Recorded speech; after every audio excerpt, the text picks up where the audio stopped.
Hello everybody, this is Conquering History Games, and welcome back to another guide in the world of Kaiserreich Hearts of Iron 4. We are on version Alpha 0.5.3, Third Strike. And today, as chosen by the Patreon voters, we are going to be doing a guide on the Sultanate of Egypt. Let's head in there and talk about it. Now, as I've said before, I'm going to start spending the first couple minutes of these guides explaining the lore and the context behind these nations in the Kaiserreich world and how they are different from the way they were in our original timeline. Thank you, as always, to the Kaiserreich development team. Now, the Sultanate of Egypt had come underneath the British sphere of influence in the latter half of the 1800s, even though they were still a part of the Ottoman Empire. Eventually, independence was declared, pseudo-independence from the Ottoman Empire, and they became their own state, although underneath British rule. They were effectively just a puppet. And the British ruled the Suez Canal right here. I'm actually going to just turn the music off. Sorry about that. I should have done that before I started recording. So they controlled the Suez Canal. Now, the Ottomans did win in the First World War, because they were on the winning side anyway, because Germany had won World War I. And eventually the British found themselves having to evacuate Egypt because of a rise of Arab riots, Arab nationalism that was going on in Egypt. They did, however, keep control of the Suez Canal. So this is in 1922. In 1925, the revolution began in the British Isles that would lead to the syndicalists seizing power and the British royal family fleeing to Canada. So you can see George V there. After this, Germany began to seize many British-held colonies, ostensibly to save them from falling to syndicalism. So that is how Germany found itself in charge of the Suez Canal. As we head into the latter half of the 1930s, Egypt, along with Arabia, are the co-leaders, although mostly Arabia is the leader, although we'll talk more about that later, of a pan-Arabism movement that wants to take back the Arabic-held lands from the Ottoman Empire. And Egypt is, in reality, the true leader of this movement, which again we'll talk about when we get there. So you've only got one goal as Egypt. It's a pretty straightforward nation to play as. You must defeat and destroy, or at least cripple, the Ottoman Empire. You are authoritarian democratic. That is how you will be for the whole game.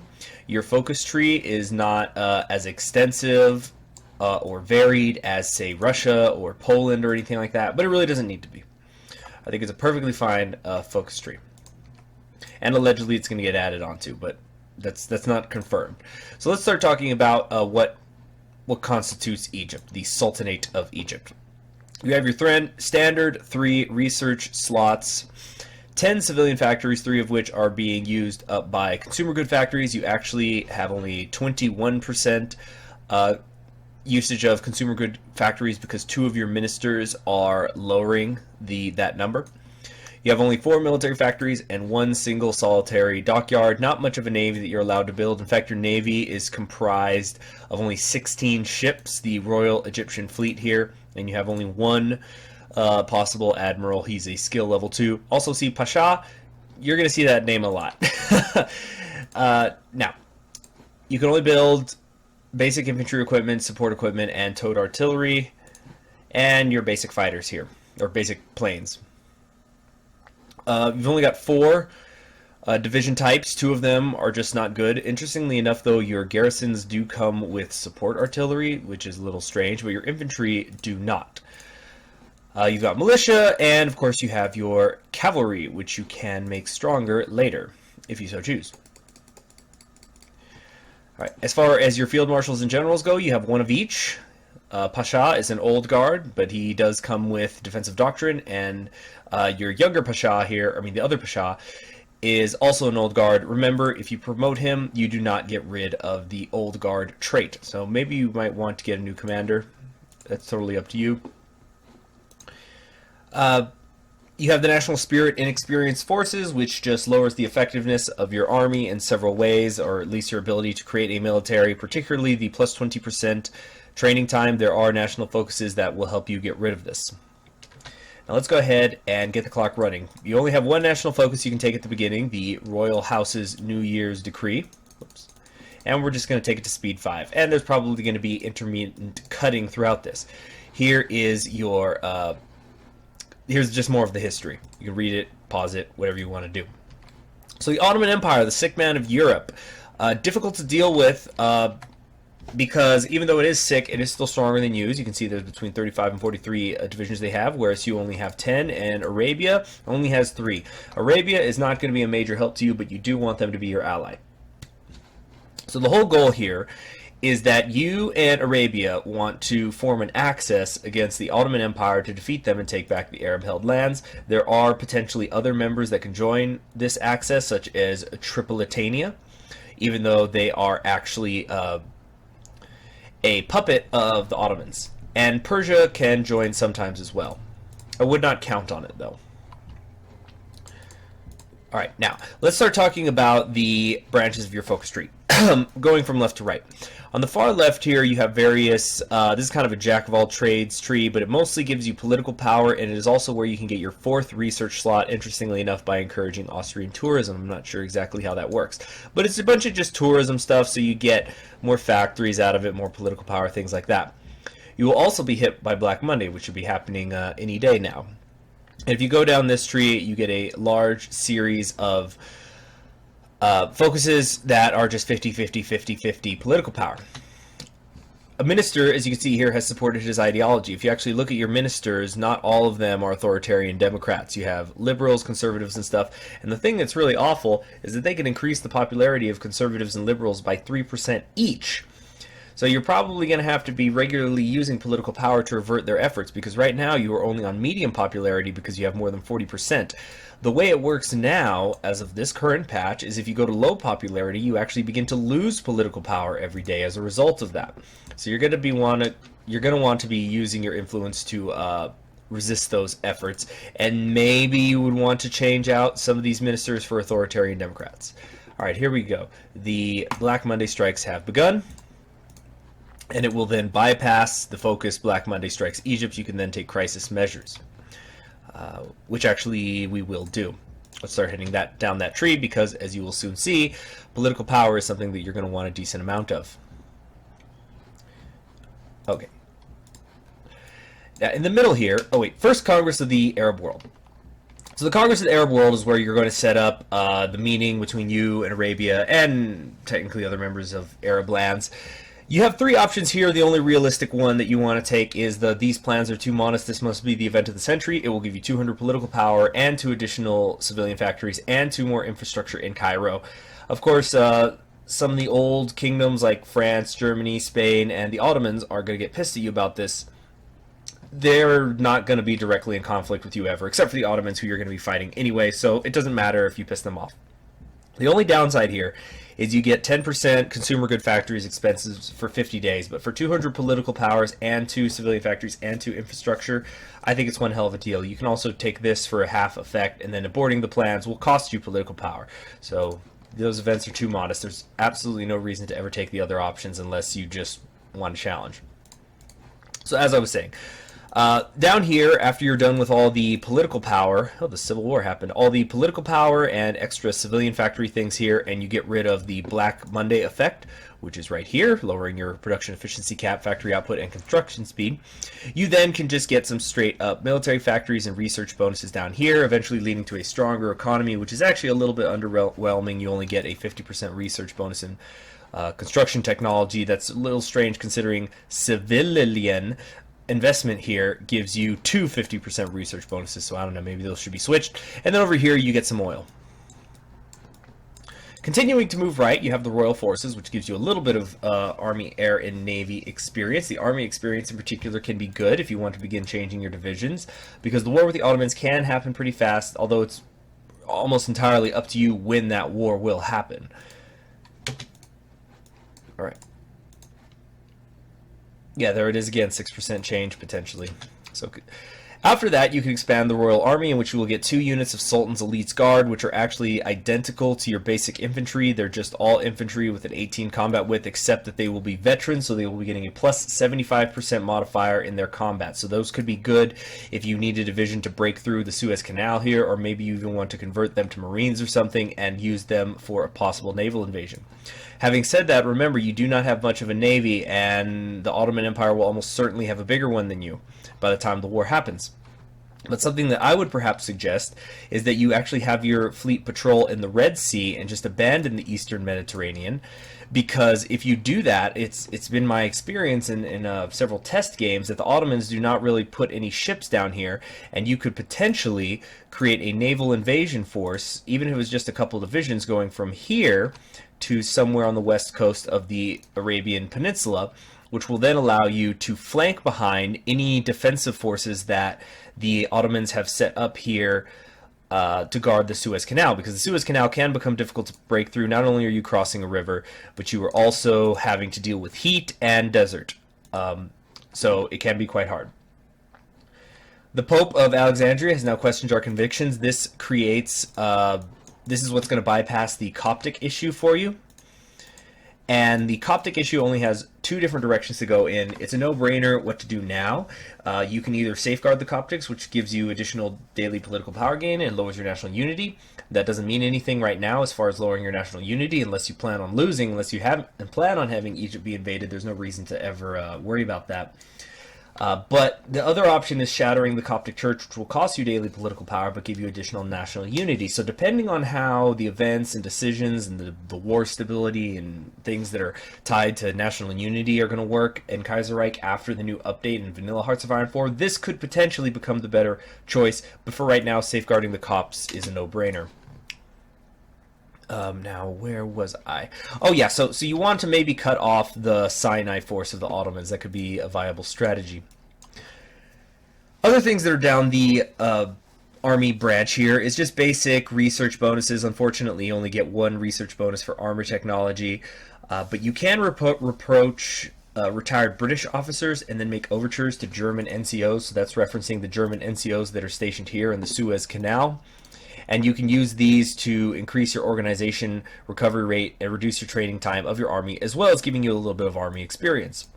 Then finally, after you've taken these 6, you can take a professional force and you'll get rid of the national spirit in experienced forces. In all likelihood, you will not take this focus before you go to war with the Ottomans. But again, it kind of is on you when you want to do that. Sons of Egypt gives you more reinforcement rate, an additional 10%, which is double the effective radio, so it's very good. And you've automatically bypassed the Arab Congress. It has taken place.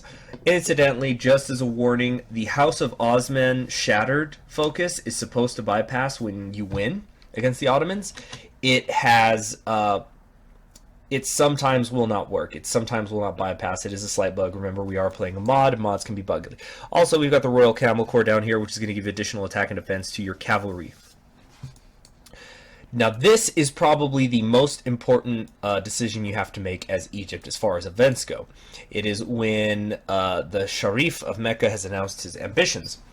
Basically, he is saying that they want to lead the way in this pan-Arabism movement, and they want to lay claim to all of Ottoman Arabia. You have 4 options, but realistically 3 options you can take. The bottom one here is saying you have no interest in this zilch, and you lose 400 political power, and you pretty much can kiss goodbye that the Arabs will form a faction with you. So that's not even viable. Ignore that. You could say God wills it, lend our support, and they will get cores on all of these areas here, and you'll get 150 political power. You can choose to partition the Arab world, in which case you will get cores mostly around Jordan and Syria and Sinai here, and then they will get cores on Iraq, like Kirkuk, Baghdad, and all this out here. Or you can say that our dynasty will take on the role of Arabian uniter at the cost of 100 political power. So I'm going to take this one so I can show you how far these claims extend. As you can see, they go out here to Kirkuk.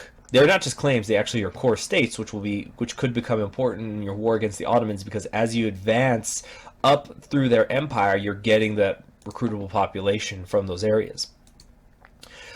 So as you can see, it does not go into Anatolia. It is strictly Arab land down here. So for example, you get Aleppo, you get Lebanon, but also here in the west against Tripolitania, you get cores, but not everywhere. So for example, you get cores here in Derna, Benghazi, El Aghelia, and Tripoli along the coast, but if you go inland, you no longer get the cores, and I think this is to reflect how there's Berbers down here, not really Arabs, which I think is a nice little detail on the part of the developers. For example, you actually don't have cores here on this western desert.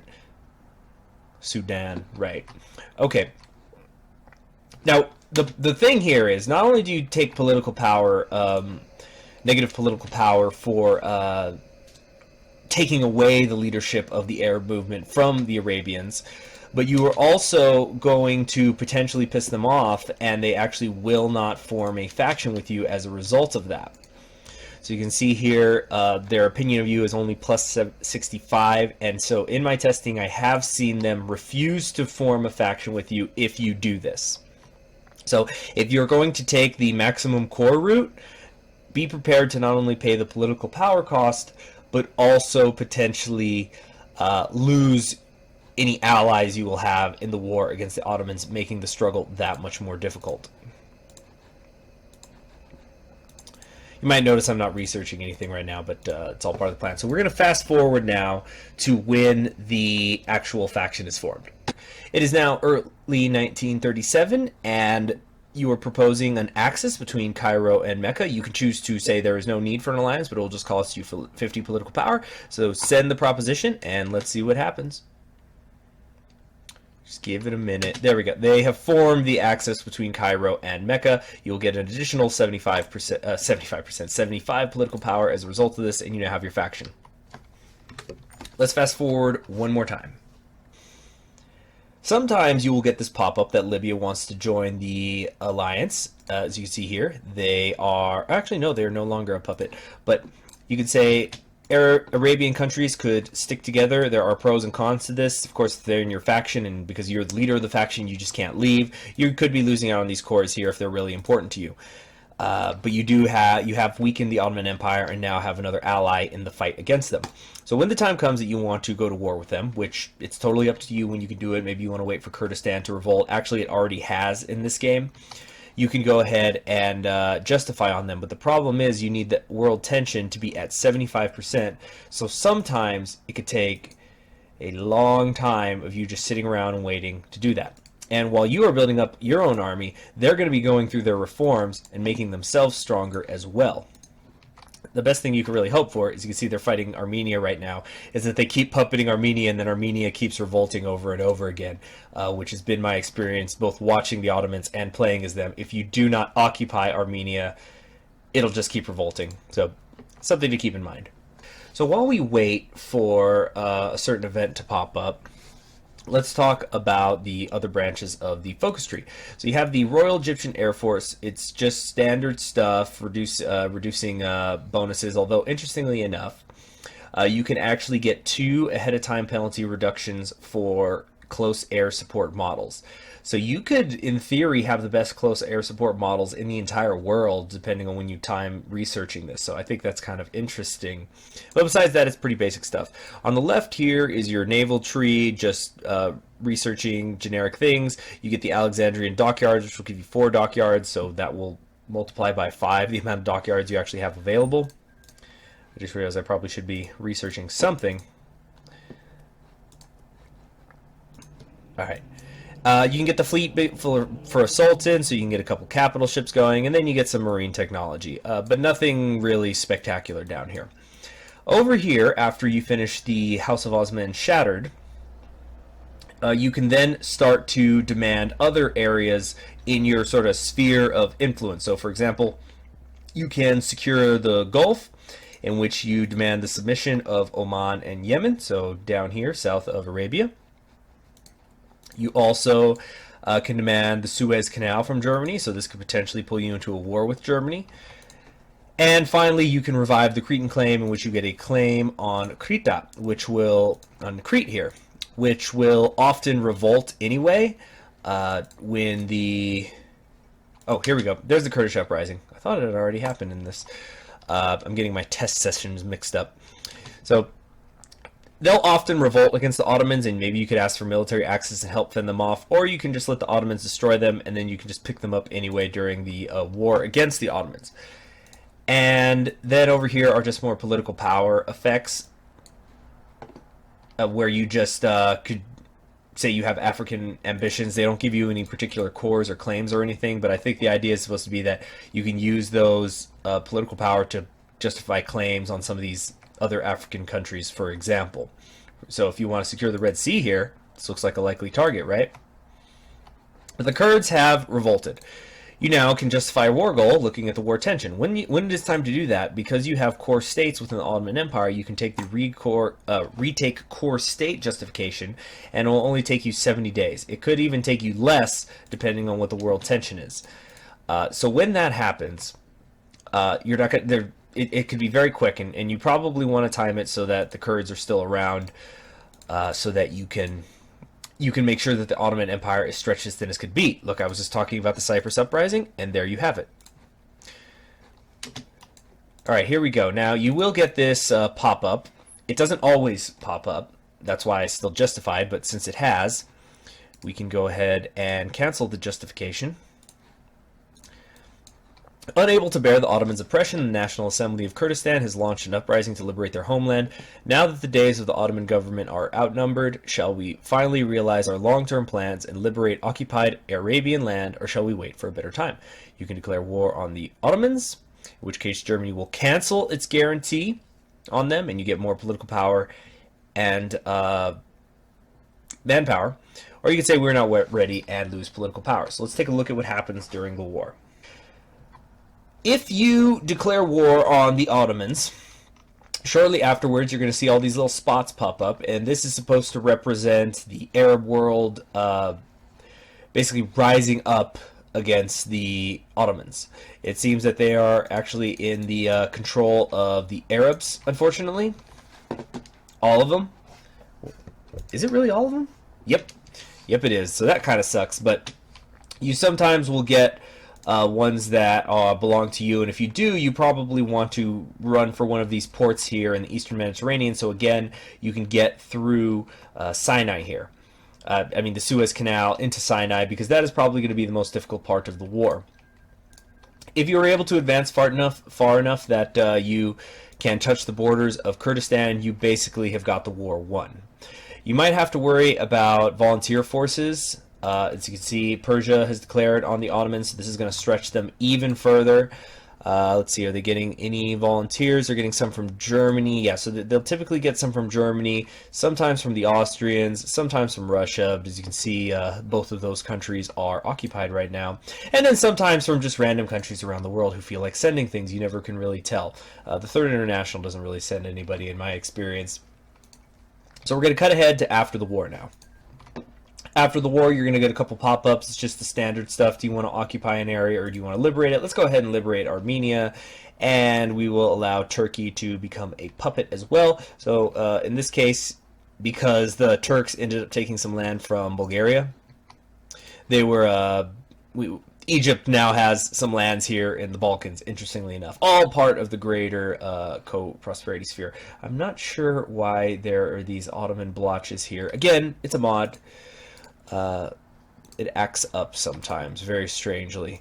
But that's basically all there is to it, as Egypt is just a fun little country, not too complicated, pretty straightforward path you go on politically and militarily. Nothing is, although actually militarily, I was going to say there's nothing that really pulls you in any particular direction. I suppose the close air support models, but the land doctrine bonuses you get are just generic ones. It's not for mobile warfare, mass assaults, or anything like that. So you can kind of just take it in any direction you want. And also, as you can see, the House of Osman Shattered is not going off right now. Maybe I need to get rid of these blotches here, but just be wary that this sometimes doesn't fire. Thanks for joining me. I'm Conquering History Games. I hope to see you in the next one. Subscribe if you haven't already, and remember that if you become a Patreon, you can vote on what guides will be next put up by me regarding Kaiserreich. But I just kind of flubbed my words there. But thank you for joining me. I'll see you next time. Bye-bye.